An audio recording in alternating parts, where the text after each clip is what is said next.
పెద్ద కథ సామి. రక్తంతో సంద్రమే ఇరుపెక్కిన కథ మా దేవర కథ.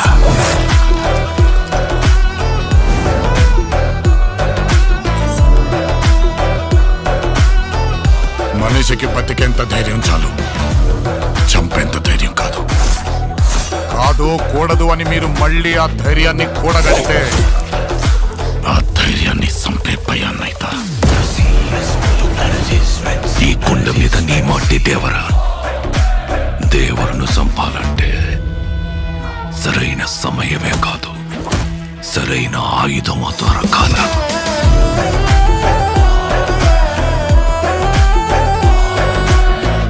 కొంపతీసి బరిలోకి దిగుతావైంది. ఏం మాట్లాడుతుంటావు? చంపేస్తారు నన్ను. పని మీద పోయినోడైతే పని అవ్వంగానే తిరిగి వస్తాడు. పంతం పట్టిపోయి ఉన్నాడు నీ కొడుకు. కళ్ళు మూసినా తెరిచినా సముద్రంలో చూసిందే కనపడుతుంది. ఈ రోజు నుంచి మీకు కానరాని భయం అవుతా ఉందా? నిన్న రేత్రో పీడకలు చుండది జోగుల. సముద్రం మళ్ళీ ఇరుపెక్కి నిజంగా ఎర్ర సముద్రం అయినట్టు.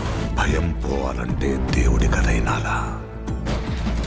భయం అంటే ఏంటో తెలియాలంటే దేవర కథ అయినాలా?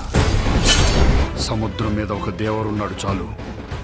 కొండ మీద ఇంకో దేవరుని తయారు చేస్తే అది మీకే మంచిది కాదు బైరా. సముద్రం ఎక్కాల, సముద్రం ఏలాల.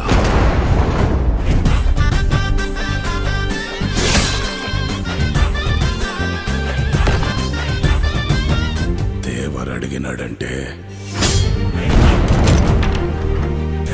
చెప్పినాడని.